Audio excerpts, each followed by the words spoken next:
Hi, it's me again with Corel Draw Tips and Tricks. In today's video, somebody sent me a request off uh, one of my videos, and I gave him my email address, and he emailed me these pictures, and they're like radiator screens, and he needs to reproduce them. So I'm not going to do them for him. I'm going to show him how to do it and how to get started. So I thought you might learn a little bit. And I don't know the dimensions of these holes, but this is really easy because everything's equal. You know, the space looks like the same space. You know, if that's a quarter inch, that's a quarter inch. So and there might be a lot simpler way, but this is the way I think about getting into things like this. I've got a quarter-inch box with a 3/4 inch another box around it. So I'm going to grab those. I'm going to set my nudge factor on 0.75, which would be the top of this. I mean, the width of that, but I'm going to go Control D. I'm going to make a duplicate. Then I'm going to move it out of the way, and I'm going to grab that corner right there. I'm going to snap to it. Now I'm going to nudge factor it up 3/4 of an inch. Control D. Do the same thing. So now I've got 3/4 inch boxes away from each other, and I'm just going to do 4. Very easily turn 4 into 8.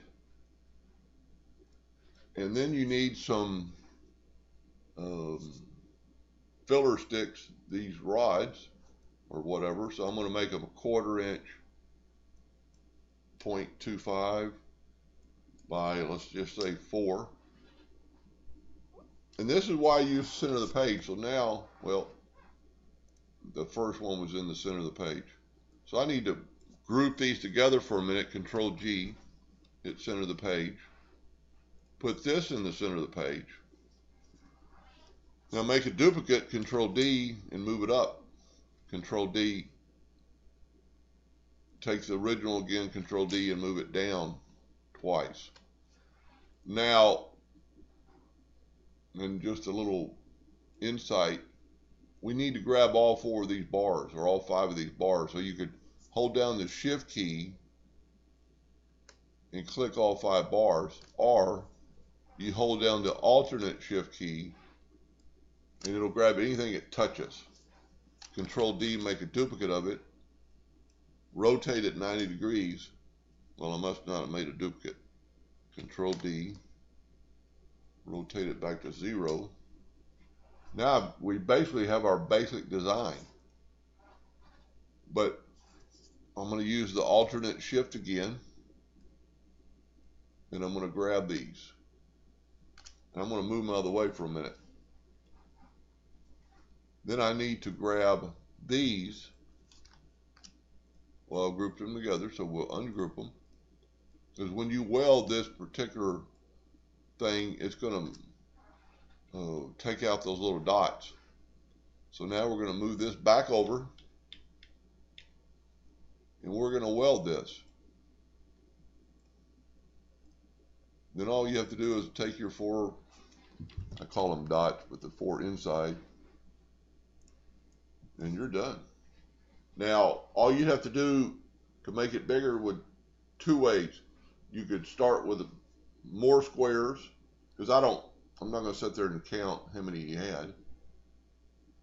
Or you could like move these out of the way, grab this, make a duplicate, and move it over. And even though it's hanging over here, it's going to weld.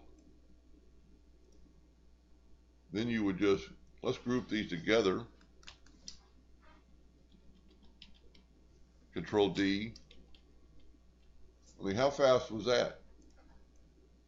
And you could just keep doing that until you get to the edge. And I almost would be assured that you're going to need, you know, a frame, but you could do the same thing with a frame, because you've got to have a stopping point and a starting point to I can't really tell by the pictures if they're just legs that are inside this piece or they actually made a frame itself. I don't know what I'm going to call this video, but and then you could always check, make sure you're good by filling it in with your smart fill tool and see what it looks like. To me, it looks dead on. Anyway, I hope that helped him a little bit, and thank you for watching.